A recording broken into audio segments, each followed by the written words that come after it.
जब बात समझ में ना आए ना तो दोनों की तह तक जाना चाहिए, जड़ तक। आओ हम दोनों की तह तक चलते हैं। कर्म की तह क्या है और धर्म की जड़ क्या है। बात ऐसी है कि आप लोगों ने बोला कि कर्म बड़ा है, कुछ लोगों ने बोला कर्म बड़ा है, तो ठीक है, कर्म को बड़ा मान लेते हैं थोड़ी देर के लिए। यदि कर्म को बड़ा मानते हैं तो फिर शराब पीने वाला तो फिर शराब पी रहा है, वो तो कह रहा है कि हम अपना कर्म कर रहे हैं। फिर तो कसाई गाय काट रहा है, वो तो कह रहा है कि हम तो अपना कर्म कर रहे हैं। कसाई क्या कर रहा है? अपना, बोलो, उसका कर्म ही गाय काटना है। बकरी की दुकान में जाओ, मांस की, तो बकरी काट रहा है, बकरा काट रहा है। क्या कर रहा भाई तू? भैया मैं अपना कर्म कर रहा हूं। मुर्गी की दुकान में जाओ, मुर्गे के पंख नोच करके वो क्या कर रहा भैया? अपना कर्म कर रहा हूं। गांजा पी रहा है, क्या कर रहा है? भैया मैं अपना कर्म कर रहा हूं। रावण सीता मैया को चुराने गया, क्यों रावण क्या कर रहे हो? अरे हम तो अपना कर्म कर रहे हैं। दुशासन क्या कर रहा है? द्रौपदी के कपड़े उतार रहा, भैया मैं अपना कर्म, मेरे को आदेश मिला है कि कपड़े उतारना, मैं तो अपना कर्म कर रहा हूं। दुशासन को आदेश मिला है ना दुर्योधन का, कपड़े उतारो, क्या कर रहा है दुशासन? अपना कर्म कर रहा है। अब आप कहते हैं कि कर्म बड़ा है, तो फिर बताओ, यदि कर्म को आप बड़ा मानते हैं तो फिर कसाई का गाय काटना गलत कैसे है? दुशासन का कपड़ा उतारना गलत कैसे है? रावण का सीता को चुराना गलत कैसे है? क्योंकि यदि आप कर्म को बड़ा मान लेते हैं तो कर्म तो फिर सब ही कर रहे हैं। जो आप कर रहे हैं वो सब कर्म ही तो है। वो बाद में बनेगा कि वो सत्कर्म है कि दुष्कर्म है कि पाप कर्म है, वो तो आगे पाप पुण्य बाद में जुड़ेगा, पर है तो कर्म। क्यों? है तो कर्म। क्यों दादाजी, बात सही है? इसलिए कर्म यदि बड़ा है तो फिर कसाई का काम गलत कैसे है? क्योंकि कर्म तो कसाई कर रहा है। लेकिन आप बताओ, कसाई का कर्म सही है कि गलत है? बोलो, कसाई का कर्म सही है कि गलत है? गलत है। किसी गाय की हत्या करना ना तो शास्त्र सही ठहरा रहे हैं, ना संत सही ठहरा रहे हैं, ना बुद्धिमान सही हाँ, कसाई तो ठीक ठहराएगा। कसाई की दृष्टि से देखो तो कसाई तो गाय काटने को सही मानता है, लेकिन आपकी दृष्टि से देखा जाए तो गाय को काटना गलत है। तो कसाई कर्म कर रहा है, क्यों? कसाई के कर्म में पाप क्यों है? कसाई के कर्म में पाप क्यों है? दुर्योधन के कर्म में पाप क्यों था? रावण के कर्म में पाप क्यों था? क्योंकि इनका कर्म धर्म युक्त नहीं था।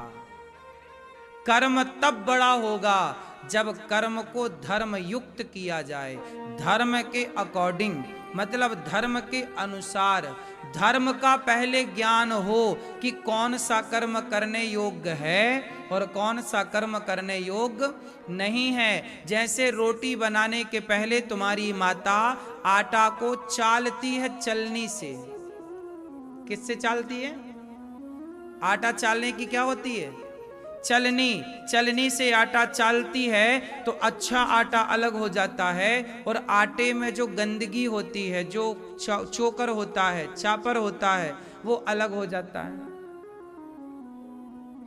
जैसे चलनी अच्छे आटे को और बुरे आटे को अलग कर देती है, जबकि चलनी के पहले वो आटा एक सा दिख रहा था, लेकिन चलनी पे डाला गया तो अच्छा और बुरा अलग अलग हो गया। उसी प्रकार धर्म की चलनी से ही आप कर्म को डालिए धर्म की चलनी पर, और चालिए कि कौन सा कर्म ग्रहण करने योग्य है और कौन सा कर्म ग्रहण करने योग्य नहीं है।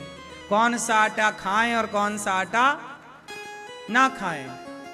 तो जब धर्म की कसौटी में कर्म को कसोगे, धर्म के अनुसार कर्म करोगे तो धर्म बताएगा कि भाई साहब हमें गाय की रक्षा तो करनी है, रक्षा का कर्म तो करना है, उसकी गर्दन पर तलवार चलाने का कर्म नहीं करना है। नारी का सम्मान तो करना है, पर नारी के कपड़े उतारने का, पराई स्त्री के अपमान करने का कर्म हमें नहीं करना। इसलिए धर्म से ही हमें सही कर्म की प्रेरणा मिलती है। यदि धर्म का ज्ञान ही ना हो तो बच्चों को धर्म का ज्ञान नहीं होता। छोटे छोटे बच्चों को धर्म का ज्ञान नहीं होता तो आपने देखा होगा बच्चे वहीं मलमूत्र करते हैं और उसी मलमूत्र में खेलते रहते हैं। उनका हाथ उसी मलमूत्र में जाता है, वही हाथ फिर मुंह में डाल लेते हैं। वो बोलो हाँ कि ना? सही है, क्योंकि उन्हें धर्म का, उन्हें पता ही नहीं कि ये मल है, ये मूत्र है। भाई मलमूत्र है ये आप जान रहे हैं, छोटे बच्चों को कहो ये मलमूत्र, वो नहीं जानता है मलमूत्र क्या होता है। बताओ, 5 महीने का बच्चा जानता है मलमूत्र क्या होता है? वो तो उसी में खेलता है। आप ना उठाओ तो उसी में पलट जाएगा, उसी में छप छप छप छप ऐसे हाथ मारेगा। बोलो हाँ, और उसी हाथ को अपने मुंह में रखेगा। वो नहीं जानता कि मलमूत्र क्या है। तो जो ज्ञान है वो ज्ञान कहां से आया? धर्म से ही तो आया। इसलिए धर्म के अकॉर्डिंग ज्ञान लो, धर्म के अनुसार ज्ञान लो, धर्म ही बताएगा कि ये करो। अब अनिरुद्धाचार्य शराब नहीं पीता, अनिरुद्धाचार्य मांस नहीं खाता। क्यों नहीं खाता? आप में से बहुत लोग मांस खाते हैं, आप में से बहुत लोग शराब पीते हैं। क्यों? आप भी तो ईश्वर के भेजे हैं, मैं भी तो ईश्वर का भेजा हूं। आप भी तो भारत में रहते हैं, मैं भी तो भारत में रहता हूं। फर्क सिर्फ इतना है कि हमारा धर्म जो है, हमारे धर्म ने हमें पकड़ रखा है कि बेटा ये काम गलत है, वो नहीं करने। मर जाएंगे पर वो गलत काम नहीं करेंगे। किसने रोका है? हमारे धर्म ने ही तो हमें ये सब रोका है ना। यदि आपके जीवन में धर्म ना होता तो आप मांस खाते?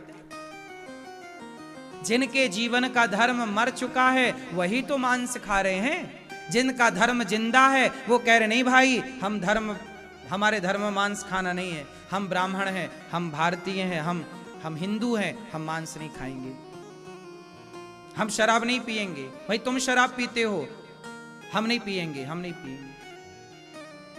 हमारा धर्म कहता है कि नहीं।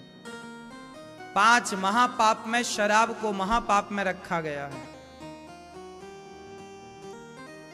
तो आपको अच्छा ये बताओ कि जिस दृष्टि से आप अपनी पत्नी को देखते हो, क्या उसी दृष्टि से अपनी माता को देख सकते हो? उत्तर दो। सवाल है मैया, जिस दृष्टि से आप अपने पति को देखती हो, क्या उसी दृष्टि से अपने पिता को देख सकती हो? बोलो नहीं। सवाल खड़ा हुआ, किसने रोका है?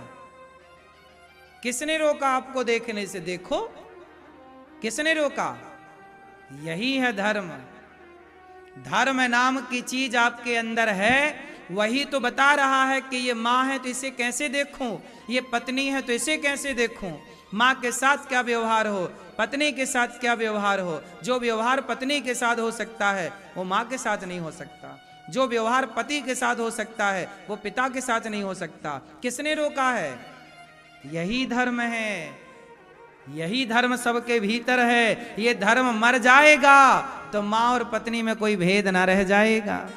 धर्म जिंदा है तब तक माता माता है और पत्नी पत्नी है। सुनो, कुत्ता के अंदर धर्म नहीं होता, इसलिए कुत्ता जिस माता से पैदा होता है वो जवान होकर कुत्ता उसी माता से संबंध बना लेता है।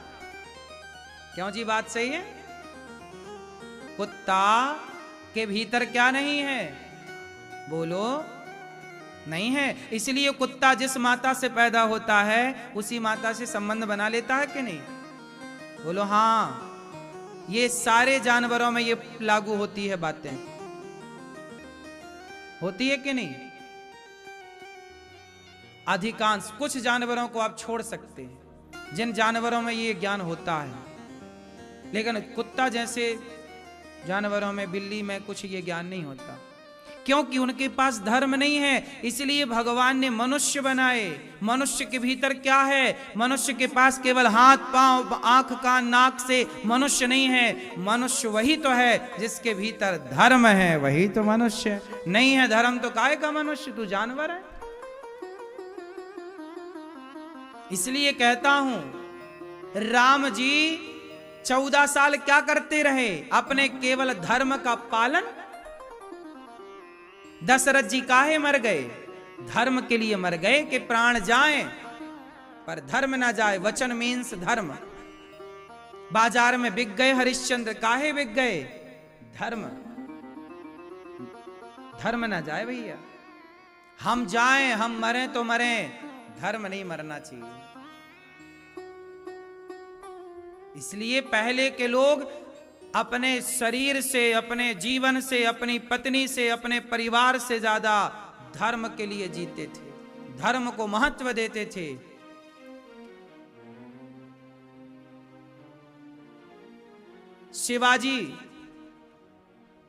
शिवाजी के पुत्र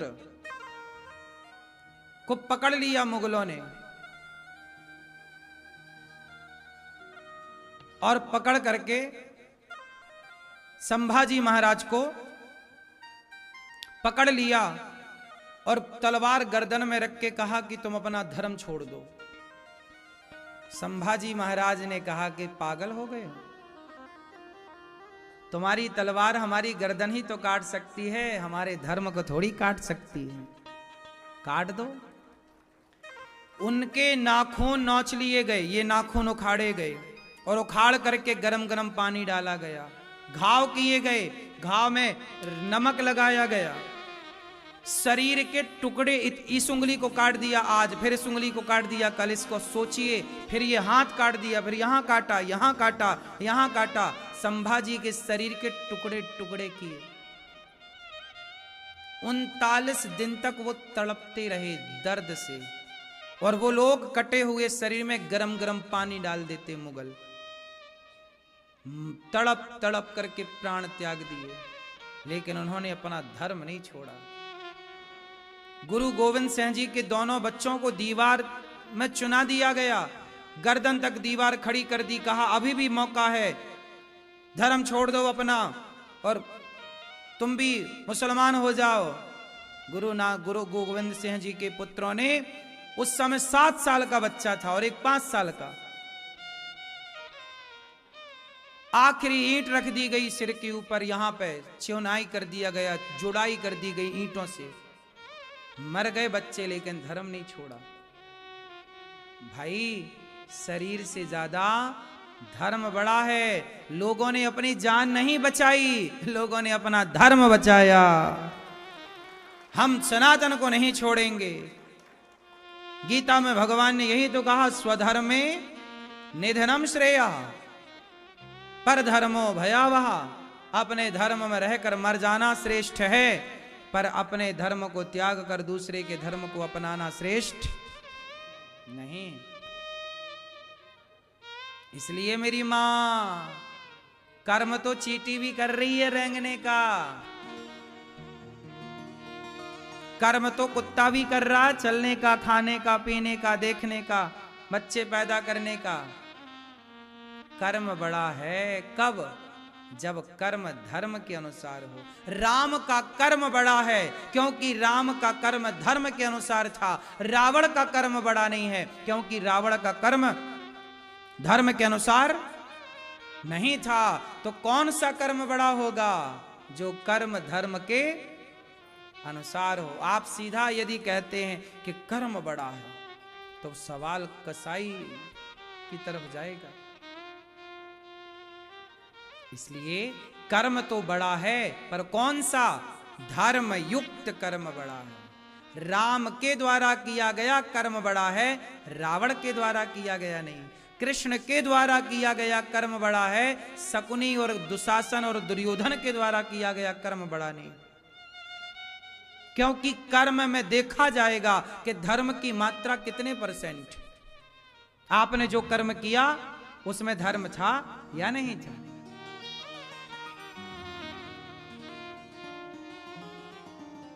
जैसे परशुराम जी से उनके पिता ने कहा जाओ अपनी माता का सिर काट के ले आओ। परशुराम जी से उनके पिता ने कहा कि जाओ परशुराम, अपनी माता का, तुम्हारी माता नदी गई है स्नान करने, आने में जरा देर हो गई, जाओ अपनी माता का सिर काट के ले आओ। परशुराम जी गए, अपनी माता का सिर काट के ले आए, पिताजी को दिया, ये माता का सिर।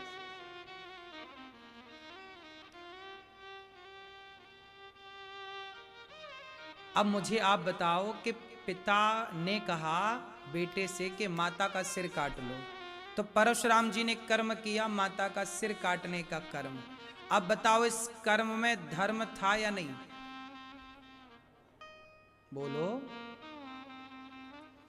धर्म ये था कि पिता की आज्ञा थी, यूं ही काट लेते तो पाप था, काटा। अब पिता प्रसन्न हुए कि तुमने पिता की आज्ञा का पालन किया, बताओ क्या चाहते हो? परशुराम जी ने कहा क्या चाहता हूं, मेरी माता को जिंदा कर दो और मेरी माता को यह याद ना रहे कि मैंने उनका सिर कभी काटा है।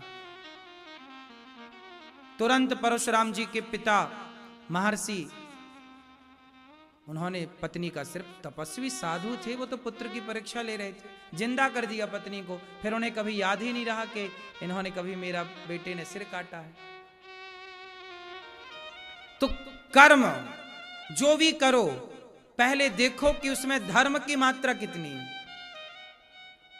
इसलिए कहता हूं शब्दों को बोलो तो बोलने से पहले सोचो कि हम जो बोल रहे हैं उसमें धर्म है कि नहीं। अब जैसे आप अपनी मां को कुछ गलत कह दो, गाली दे दो, तूने हमारे लिए किया ही क्या है, यह शब्द कहना अधर्म है। इसलिए शब्दों को भी निकालो तो पहले विचार करो कि हमारे शब्दों में धर्म है या नहीं। हम अपनी मां से क्या कहें और क्या ना कहें, हम अपने पिता से क्या कहें और क्या ना कहें, क्योंकि शब्दों में भी धर्म होता है मेरी मां, और शब्दों में भी अधर्म होता है। सही है?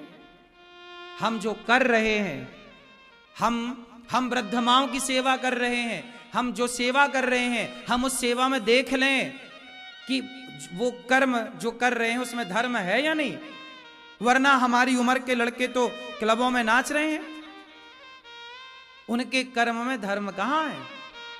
आजकल की युवा पीढ़ी पराई लड़कियों के संग नाच रहा है, पराई औरतों के संग क्लबों में नाच रहा है। क्या ये नाचना पराई स्त्रियों के कंधे पे हाथ रख के, क्या ये धर्म है?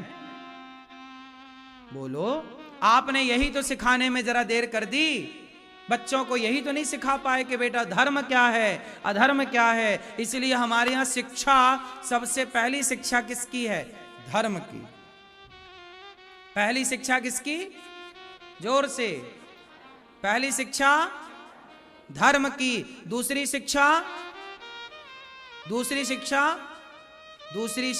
अर्थ की। धर्म अर्थ, अर्थ मतलब पैसा। पहली शिक्षा धर्म की, धर्म का ज्ञान हो, फिर धर्म के अकॉर्डिंग अर्थ कमाओ, पैसा कमाओ। पैसा कैसे कमाओ? धर्म के अनुसार। अब आप किसी का गला काट के कमा रहे हैं, आप किसी से बेईमानी करके कमा रहे हैं, तो ये पैसा भी अधर्म का हो गया। पैसा भी कैसा होना चाहिए? धर्म का होना चाहिए। तो कैसे? पहले धर्म का पाठ पढ़ो, धर्म पर चलो, फिर धर्म से पैसा कमाओ। धर्म अर्थ, और जब अर्थ धर्म से आएगा तो वह अर्थ काम, धर्म अर्थ काम, कामनाओं को पूरा करेगा। किसको पूरा करेगा? कामनाओं को। आपकी इच्छाएं पूरी होंगी, और इच्छाएं पूरी हो गई तो चौथे नंबर पे है मोक्ष। फिर वह व्यक्ति मोक्ष का अधिकारी होता है। ये जीवन के 4 चरण हैं, 4 प्रकार की शिक्षा है। लेकिन आजकल स्कूलों में जो शिक्षा है वो केवल काम और अर्थ की शिक्षा है, धर्म और मोक्ष की शिक्षा लापता है। आज स्कूलों में जो पढ़ाया जाता है वो क्या पढ़ाया जाता है? अर्थ। बेटा पैसा कमाना है, नौकरी करना है, पैसा पैसा। इसलिए पढ़ा लिखा बच्चा पैसे के पीछे भागता है, क्योंकि पढ़ाई अर्थ की पढ़ी ना। और काम, आजकल के लोग कामनाएं पूरी कर रहे हैं, काम वासनाएं घेरे पड़ी हैं। तो पैसा और काम, पैसा और काम, पैसा और काम। धर्म से उन्हें कोई मतलब नहीं कि माँ को क्या कहें क्या ना कहें। आजकल धर्म का ज्ञान होता तो बेटा अपनी माँ को छोड़ के भाग क्यों जाता, माँ की सेवा ना करता। धर्म नहीं है इसलिए तो माँ वृद्धाश्रम में आई। ये वृद्धाश्रम क्यों बनाना पड़ा, क्योंकि धर्म का पाठ तुमने पढ़ाया ही नहीं बच्चों को, तो वृद्धाश्रम तो बनाने पड़ेंगे। तुमने धर्म का पाठ पढ़ाया होता तो वृद्धाश्रम बनाने की बिल्कुल जरूरत नहीं थी।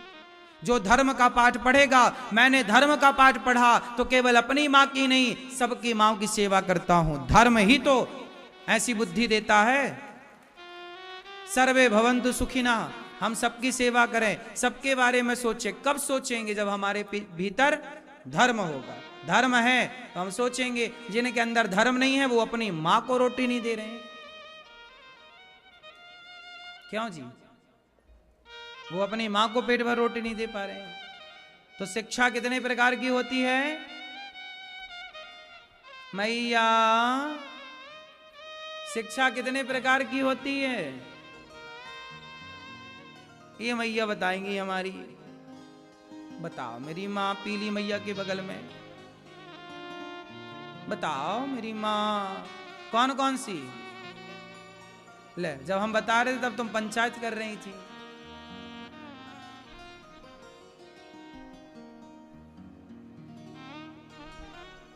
कितने, हाँ, शिक्षा होती है 4 प्रकार की, धर्म की, अर्थ की, काम की, मोक्ष की, 5वीं कोई शिक्षा नहीं है। और आजकल स्कूलों में केवल 2 शिक्षाएं हैं, अर्थ और काम। आजकल आदमी पढ़ता लिखता काहे के लिए है, पैसे कमाने के लिए। उसे धर्म से कोई मतलब नहीं, मोक्ष की कोई बात नहीं। कमाया खाया मर गया, कमाया खाया मर गया, यही चल रहा है। 2 शिक्षाएं खत्म हो गई। इसलिए अब आप बताओ, धर्म बड़ा कि कर्म बड़ा? क्या बड़ा, क्या बड़ा? धर्म सबसे बड़ा है। आपके आचार विचार बोल चाल व्यवहार सब में तो धर्म चाहिए। आप बड़े बुजुर्ग हैं, मैं आपके सामने हाथ जोड़ के खड़ा हूं, ये भी तो एक धर्म है। यदि मेरे अंदर धर्म ना होता तो मैं हाथ काहे जोड़ता। आजकल तुम बाजार में जाओ, छोटे छोटे लड़के तुम्हारे सामने सिगरेट पीते हैं दादाजी, हाँ या ना? पहले के जमाने में चाहे हमारा बाप हो या गांव में हमारे दोस्त का बाप हो, गांव के हर बुजुर्ग का हम लोग आदर करते थे। यार बीड़ी पीते था ना आदमी तो बूढ़ों को देख के फेंक देता नहीं, और गांव के बूढ़े आ गए बड़े आ गए तो बीड़ी सबके सामने नहीं पीता था गांव का आदमी। क्यों जी, आपने इस दौर को देखा है कि नहीं? मतलब पहले गांव के बुजुर्गों की बड़ी रिस्पेक्ट थी, बड़ा सम्मान था, बच्चे करते थे। हम लोग बड़ों का देखो, आप हमारे सगे दादा हों या आप हमारे दादा की उम्र के हों, भाई हमारा धर्म कहता है कि भारत के नहीं दुनिया के हर बुजुर्ग का हम सम्मान करें। मैं हर बुजुर्ग का सम्मान क्यों करता हूं? क्योंकि मेरी परवरिश ही ऐसी हुई है। यदि मेरा भी धर्म से परवरिश ना होती तो मैं भी आपका सम्मान क्यों करता? आज के लड़के कहां कर रहे हैं तुम्हारा सम्मान? तुम्हारी अपनी औलाद तुम्हारा सम्मान नहीं कर रही है। क्यों जी, बात सही है? आज की पीढ़ी बिगड़ काहे गई? क्योंकि धर्म का पाठ तुमने पढ़ाया कब है? तुमने कब समय दिया बच्चों को, आओ बेटा धर्म पढ़ते हैं, धर्म क्या है जानते हैं? हर चीज में धर्म है।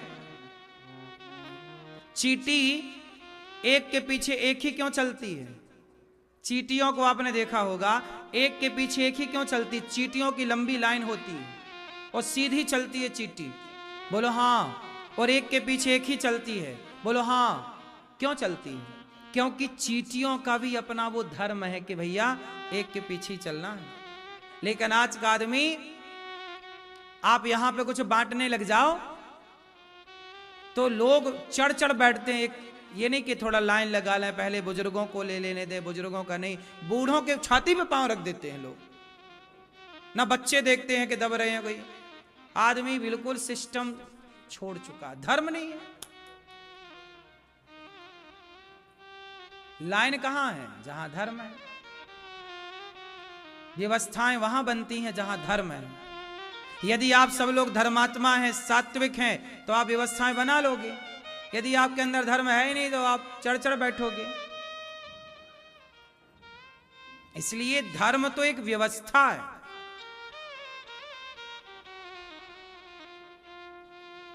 अब बताओ क्या बड़ा, क्या बड़ा, क्या बड़ा? धर्म के अनुसार किया गया कर्म बड़ा है। कर्म जब भी बड़ा बोलो तो उसमें धर्म जरूर जोड़ दो। धर्म के अनुसार धर्म युक्त कर्म। गोपियों को भगवान बांसुरी बजा के बुला रहे हैं, आओ देवियों। सारी गोपियां आई आज काम धाम छोड़कर। गोपियों का कर्म क्या है? बच्चों की सेवा करना। लेकिन गोपियों ने कर्म छोड़ दिया, किसके लिए? भगवान के आगे। जब भगवान हो सामने तो फिर सब छूट ही जाता है। जैसे आम कच्चा है तो पेड़ को पकड़ के रखता है, लेकिन वही आम जब पक जाता है तो पेड़ को अपने आप छोड़ देता है। आपने संसार को क्यों पकड़ रखा है? क्योंकि आप अभी कच्चे हैं। जिस दिन आपकी भक्ति पक जाएगी ना, जगत छोड़ना नहीं पड़ता, अपने आप संसार छूट जाता है। चित्त भगवान में लग जाता है, मन भगवान में लग जाता है। मीराबाई ने को छोड़ा नहीं था, मेरी माँ, छूट गया था। अच्छा, कच्चे आम की क्या बनती है? बोलो। कच्चे आम की बनती है चटनी। तुम कच्चे रह गए इसलिए तुम्हारी चटनी बन गई। लोग नहीं बोलते हमारी तो चटनी बन गई, हम तो परेशान हैं। कच्चे काहे हो, पको। कच्चे आम का स्वाद कैसा होता है? खट्टा।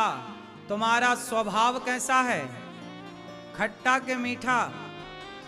आपका सही बताओ, आपका स्वभाव कैसा है? बोलो। खट्टा है ना, मतलब अभी कच्चे हो। आपका स्वभाव खट्टा है, ये बता रहा है कि आप कच्चे हैं। जिस दिन आप पक जाओगे ना, समझ जाओगे कि संसार क्या है, ईश्वर क्या है, क्यों आए हैं हम संसार में, क्या उद्देश्य लेकर आए हैं। जिस दिन आप सत्संग करके, नाम जप करके, अच्छे कार्य करके पक जाओगे ना, उस दिन आपका स्वभाव खट्टा नहीं, सबके प्रति मिठास होगी, होंठों पे मुस्कान होगी, चेहरे में प्रसन्नता होगी और आप बड़े प्रसन्न चित्त से सबका भला सोचोगे, चाहे दुश्मन हो चाहे दोस्त हो। खटास किसी के लिए रहेगी ही नहीं। अभी आपके मन में किसी किसी के प्रति खटास है, मतलब आप अभी कच्चे हैं और तुम्हारी चटनी बनने की संभावना है, क्योंकि खट्टे हो ना, कच्चे हो।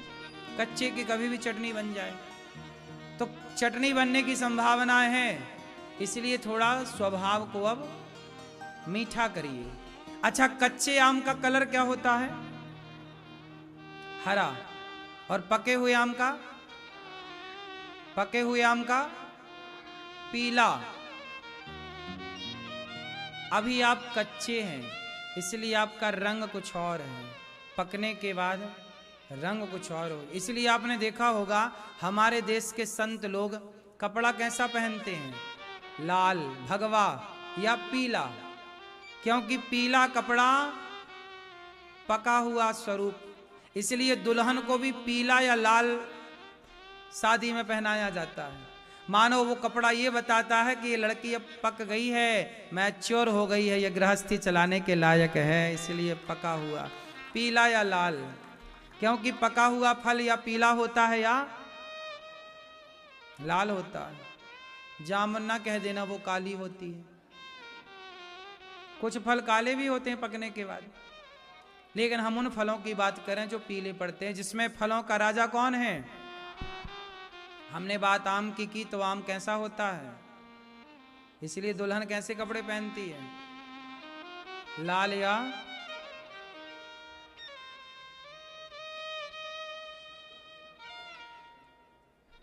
हर चीज का सनातन धर्म में कारण है साहब।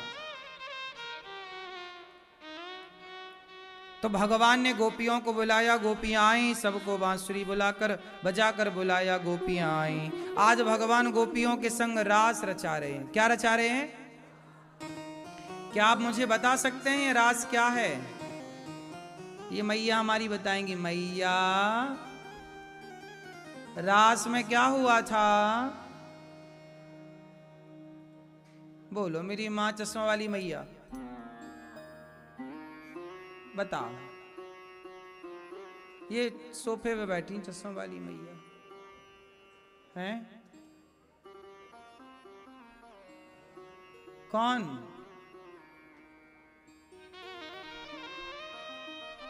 मैया बताएंगे हमारी। हाँ, आप जो जम्हाई लेने वाली थी मेरी माँ, जल्दी बताओ। रास में क्या हुआ? भगवान कृष्ण ने रास रचाई ना, क्या हुआ था रास में? क्या था ये रास? अच्छा, रास रचाना सही है कि गलत है? मैया बताओ, रास रचाना सही है कि गलत है? सही है। तो आपके पति रास रचाते हैं कि नहीं?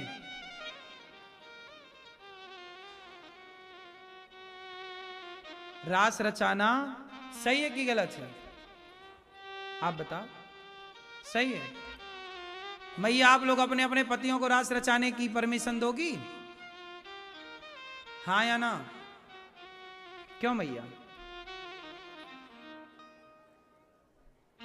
बोलो मेरी माँ, ऐसे ना चुपचाप बैठे करो, बोलो थोड़ी थोड़ी। हम अकेली बोलते रहे, थोड़ा आप भी बोलो। भगवान श्री कृष्ण रास रचाते हैं और आप लोग चाहते हैं कि आपका पति रास ना रचाए किसी और के साथ। रास का अर्थ क्या है? तुम करो तो रास लीला, हम करें तो कैरेक्टर ढीला।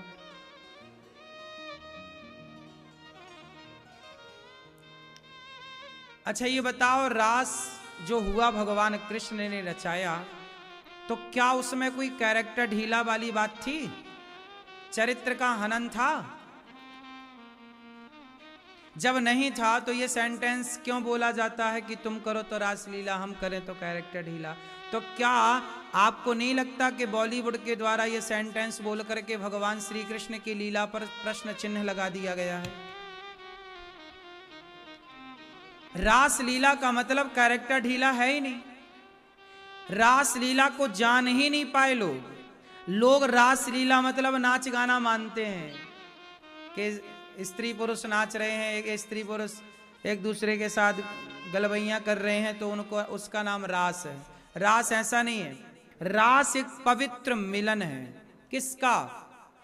जब रास रचाया गया, भगवान कृष्ण ने बांसुरी बजाई, सारी गोपियां आईं, उस गोपियों में उस रास में भगवान शंकर ने माता पार्वती से कहा कि देवी, कृष्ण रास रचा रहे हैं, बांसुरी बज रही है, चलो हम भी चलें। शंकर जी से माता पार्वती ने कहा, भोलेनाथ आप नहीं जा सकते। क्यों नहीं जा सकता मैं? क्योंकि वहां गोपियों की एंट्री है। किसकी एंट्री है? वहां गोपियां हैं। तो कहा कि गोपियां हैं तो हमें गोपी बनाओ। तो शंकर जी गोपी बनकर आए। क्या बनकर आए? शंकर जी क्या बने? और शंकर जी जब गोपी बने तो कृष्ण भगवान से कहते हैं कि कन्हैया हमें भी अपने रास में सम्मिलित कर लो। यदि रास कोई भोग विलास की लीला थी तो उस रास में शंकर जी क्या करने गए थे? जबकि शंकर जी ने तो कामदेव को जला के भस्म कर दिया है। शंकर जी ने तीसरी आंख खोली तो कौन जला? शंकर जी वो हैं जिन्होंने कामदेव को जलाकर भस्म कर दिया। वो कामदेव को जलाने वाले शिव कह रहे हैं कि प्रभु अपने रास में हमें बोलो सम्मिलित कर लीजिए। तो ये जो रास है ये गोपी बनकर गए हैं शंकर जी। गोपी का तात्पर्य क्या है? गोपी मतलब जिसके भीतर कोई कामना ही ना हो, केवल कृष्ण को पाने की इच्छा हो। सच्चा जो भक्त होगा वो भगवान के सिवा कोई कामना नहीं करता। जिसके भीतर की सारी इच्छाएं समाप्त हो गई हो, एक कृष्ण से मिलने की उत्कंठा हो, उसी भक्त का नाम गोपी है। वही गोपी भाव है। तो शंकर जी गोपी बनकर गए और शिव जी के साथ भगवान कृष्ण ने रास रचाया। तो रास क्या रचाया? जैसे आपका और हमारा मिलन हुआ वृंदावन में भागवत जी के माध्यम से। हमारा और आपका क्या है? ये मिलन ही तो है। तो हमारे और आपके मिलन में क्या है? भागवत जी हैं बीच में। मध्य में कौन है? भागवत जी हैं। भागवत जी के द्वारा हमारा और आपका क्या हुआ? मिलन। अब बताओ, हमारे और आपके मिलन में यहाँ पुरुष भी बैठे हैं, यहाँ स्त्रियां भी बैठी हैं, यहाँ बच्चे भी बैठे हैं, तो क्या हमारे और आपके मिलन में कोई दोष है? कोई गलत भावना किसी की है? नहीं। जैसे हमारे और आपके मिलन में कोई गलत भावना नहीं, हम और आप मिल रहे हैं, उसी तरह ऐसे ही द्वापर में भक्त और भगवान का मिलन हुआ था। ये मिलन हुआ भागवत जी के माध्यम से। वो मिलन का नाम था रास। उस रास के माध्यम से मिलन हुआ। वो जीवात्मा और परमात्मा का एक पवित्र मिलन था। कैसा मिलन? अब और सुनते हैं इस मिलन के बारे में। एक माँ अपने बेटे से मिलती है। कैसे मिलती है? माँ अपने बेटे के, बोलो, गले मिलती है। माँ अपने बेटे के। अच्छा एक बात बताओ, एक छोटा सा मैं प्रश्न पूछूंगा, टेढ़ा सा है पर उत्तर आप दे पाओगे, बहुत आसान है। कोई लड़का और कोई लड़की, उस लड़का, उस लड़की, उस स्त्री, उस पुरुष के अंदर वासना है, और वो वासना जरूरत से ज्यादा है स्त्री के और पुरुष के अंदर, और तभी वहां पर पिता आ जाए तो पिता को देखकर स्त्री की वासना बढ़ेगी कि समाप्त हो जाएगी? बोलो बोलो, समाप्त हो गई। कोई लड़का, उसके भीतर बड़ी वासना है, बहुत काम सताए जा रहा है, तभी अचानक उसके कमरे में माँ आ गई, तो माँ को देखकर वो वासना खत्म हो जाएगी कि बढ़ जाएगी? उत्तर जोर से। हाँ, जब सामान्य माता पिता को देखकर हमारी इच्छाएं, हमारी वासनाएं समाप्त हो जाती हैं, तो जब जगत का पालनहार सामने खड़ा होगा तो हमारे भीतर कोई वासना रह जाएगी क्या? क्या उस परमात्मा को गोपियां कोई वासना से देख रही हैं क्या? तुम अपने बाप को तो वासना से देख नहीं सकते, तो भगवान तो त्वमेव माता, वो तो सबके बाप हैं। भगवान तो सबके, त्वमेव माता चा पिता, त्वमेव, भगवान सबके माई बाप हैं। मात पिता तुम मेरे, शरण गहूं किसकी, तुम बिन और न दूजा आस करूं। अब जरा सोचो ना कि क्या गोपियों के अंदर परमात्मा को देखकर कोई वासना हो सकती है? कॉमन सेंस है ना, ये तो समझ की बात है। भगवान तो स्वयं निष्काम है, भगवान निष्काम है, और जो भगवान को देखता है वह भी भगवान को देखकर निष्काम हो जाता है। तो जिस परमात्मा के दर्शन से प्राणी निष्काम होता हो, उस परमात्मा के दर्शन से गोपियों के अंदर कोई वासना कैसे हो सकती है? और भक्त और भगवान के बीच में कोई वासना का खेल कैसे हो सकता है? क्यों जी, बात समझ में आ रही है कि नहीं? भैया बात समझ में आई? वो परमात्मा है, उसके आगे तुम खड़े होते हो, तुम्हारी वासना अभी जीरो हो जाती है। फिर वो साक्षात जब खड़ा होगा, श्री कृष्ण साक्षात होंगे, भगवान जब साक्षात होंगे, तो क्या गोपियों के अंदर कोई वासना? ना। लोगों ने रास का अर्थ ही नहीं समझा, लोगों ने रास का मतलब ही नहीं समझा, लोगों ने रास लीला को कैरेक्टर ढीला से जोड़ दिया। ये लोगों ने मूर्खता कर दी, लोग कृष्ण को जान ही नहीं पाए। मिलन का मतलब मैं आपके गले लगूं। मेरी माँ तो मुझे अभी गले लगाती है अपने। आप सुनो, भले 40 साल के हो जाओ, लेकिन तुम्हारी माँ जब तुमसे मिलेगी वर्षों बाद तो 40 साल के बेटे को भी माँ कहाँ लगाती? अपने गले से। और माँ बच्चे के माथे को चूमती है, माँ बच्चे के गालों को चूमती है। अब मुझे बताओ कि माँ बेटे का जो मिलन हुआ, क्या उस मिलन में कोई वासना थी?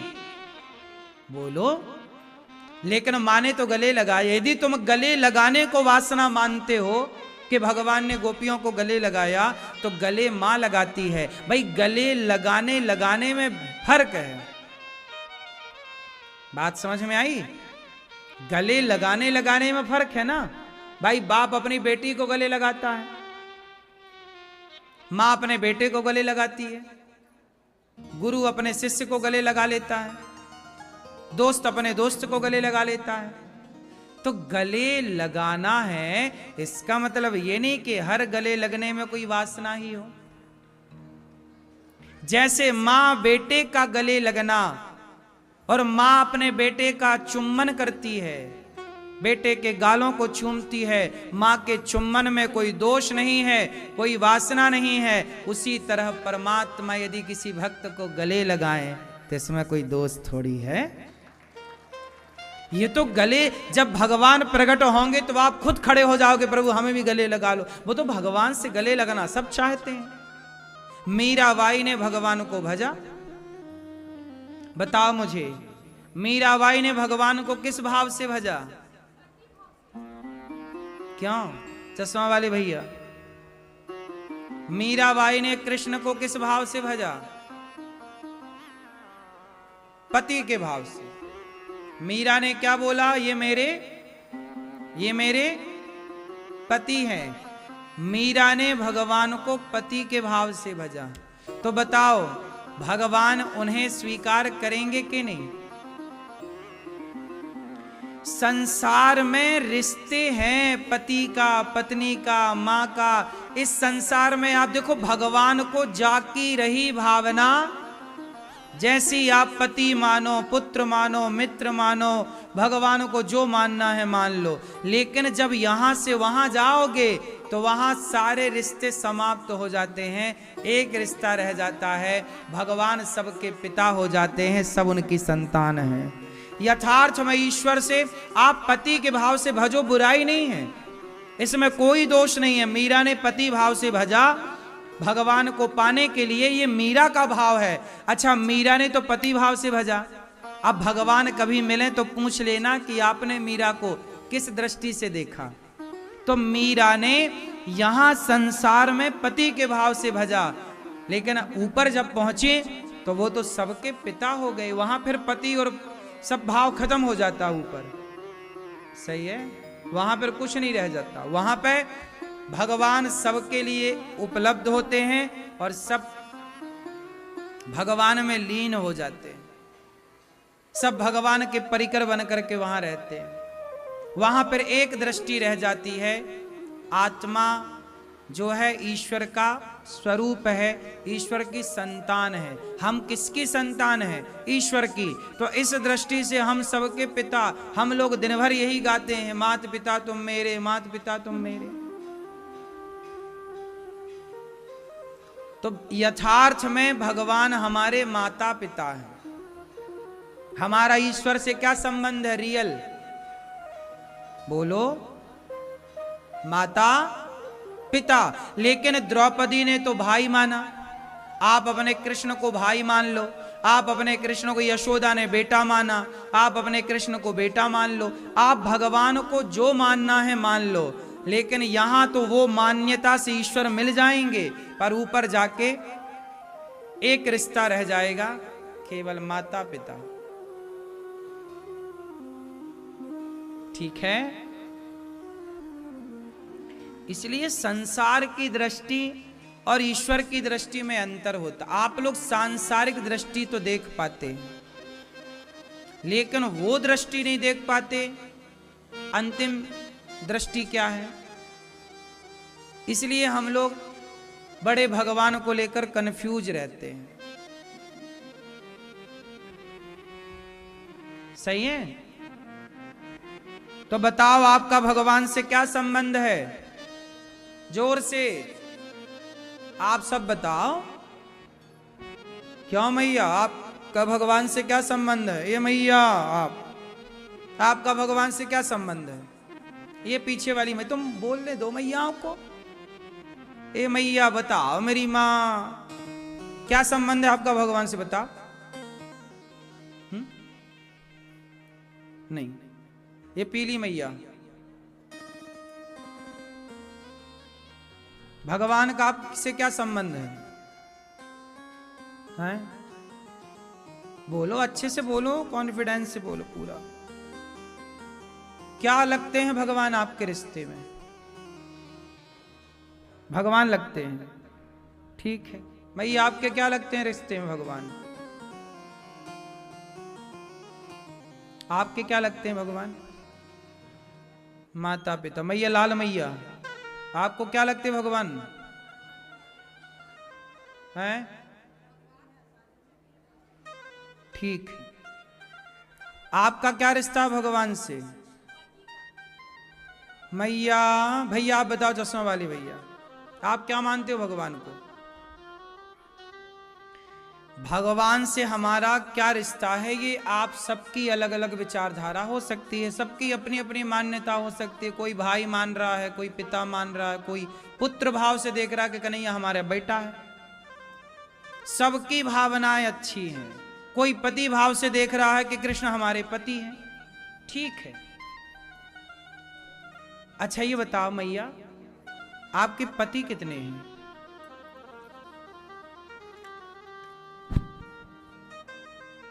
आप लोगों को कितने पति हैं? कितने? मैया आप बताओ। एक, ये एक पति हैं आपके। आपके कितने पति हैं? एक। आपके? बोलो। एक। आपके लाल मैया? एक। एक पति वाली मैया, आपके कितने पति हैं? एक।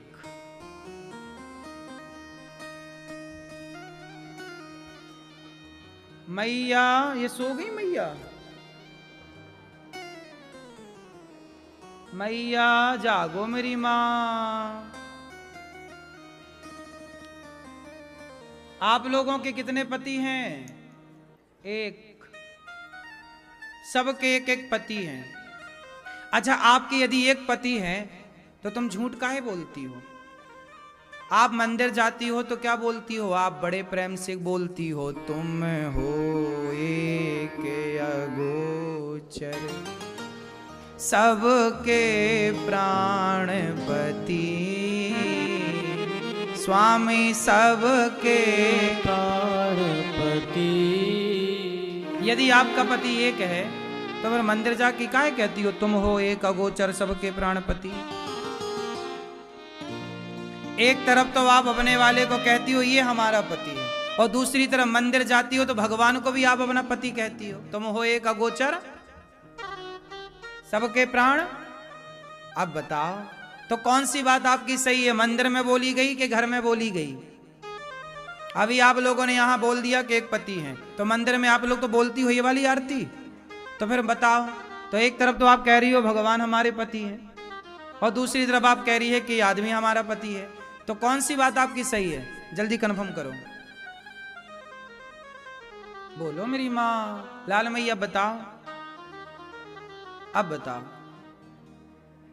कौन सी बात आपकी सही है, मंदिर में बोली गई कि घर में बोली गई? हैं? दोनों सही है, तो फिर दोनों को जोड़ो, कितने पति हुए? यदि दोनों सही है तो फिर पति एक कैसे हैं? दोनों एक हुए, ठीक है, ये बात भी सही है। आप बताओ, मंदिर में जो आप बोलती हो वो सही है कि घर में जो बोलती हो वो सही है? चक्कर में पड़ गए ना। सच्चाई ये है कि भगवान हम सबके पति हैं। पति मतलब आप लोग क्या समझते हैं? चलो बताओ, पति किसे कहते हैं? ये मैया बताएंगी, लाल मैया, पति किसे कहते हैं? चश्मा वाली मैया बताएंगी हमारी, पति किसे कहते हैं? पति किसे कहते हैं? परमेश्वर। कहां आपके पति? मानते हैं परमेश्वर? ये अच्छी मैया पति को परमेश्वर मानती, बढ़िया सुंदर, ऐसी पत्नी होनी चाहिए। अच्छा ये बताओ, पति किसे कहते हैं? पति की परिभाषा आप लोग समझते हैं कि जो आपके बच्चे का पिता बने वो आपका पति है, जबकि ये बात नहीं है। पति पारक्षणे धातु से बनता है। पति किससे बनता है? पारक्षणे धातु, जो रक्षा करे। रक्षा अर्थ में पति शब्द प्रयोग होता है। जैसे हमारे देश में एक पति है, सबके नाम है राष्ट्रपति। क्या नाम है? तो राष्ट्रपति, वो तो सबके पति हैं। पति का अर्थ यहां बच्चों के पिता से नहीं है। पति का तात्पर्य होता है, पति शब्द का प्रयोग रक्षार्थ में होता है। रक्षा मतलब पति, जो राष्ट्र की जो रक्षा करे सेना के द्वारा, वो राष्ट्रपति। सेना की जो रक्षा करे, पहले होता था सेनापति। क्या होता था? सेनापति। सेना का जो प्रतिनिधित्व करे वो पति। जैसे सेना की रक्षा करने वाले को सेनापति, राष्ट्र की रक्षा करने वाले को राष्ट्रपति, उसी तरह संसार के प्रत्येक जीव के प्राणों की रक्षा करने वाले का नाम परमेश्वर है। भगवान सबके पति हैं। भगवान सबके प्राणों के रक्षक हैं। तुम हो एक अगोचर सबके प्राण, वो प्राणों के पति हैं। आपके भीतर जो प्राण है, जीवन है, हम सबके जीवन देने वाले ईश्वर हैं, तो वो रक्षा करते हैं आपके प्राणों की। इसलिए रक्षा अर्थ में वो पति हैं। पति का मतलब आप केवल एक ही जानती हो कि हमारे बच्चे का बाप जो बन जाए वो हमारा पति। ऐसा नहीं है, पति भगवान ही हैं सबके, क्योंकि सबसे बड़े रक्षक कौन है? बोलो, आपके रक्षक कौन है? आपके प्राणों की रक्षा कौन कर रहे हैं? तो भगवान सबके पति हैं। और ये पति तो विवाह के बाद मिला है, लेकिन भगवान तो विवाह के पहले जन्म, जब आप मां के पेट में आए तो 9 महीने उन्होंने रक्षा की, तो वो रक्षार्थ में पति तो वही भय नहीं भाई। तो और केवल स्त्रियों के नहीं, पुरुषों के पति भी भगवान हैं। आप ये मत सोचिए कि आप खुद पति हैं, नहीं, हम सबके पति भगवान हैं। हम सबके भीतर जो प्राण है वो प्राण ईश्वर का दिया हुआ है, इसलिए वही रक्षक है। और जो रक्षक है उसे पति कहते हैं। रक्षा अर्थ से पति है।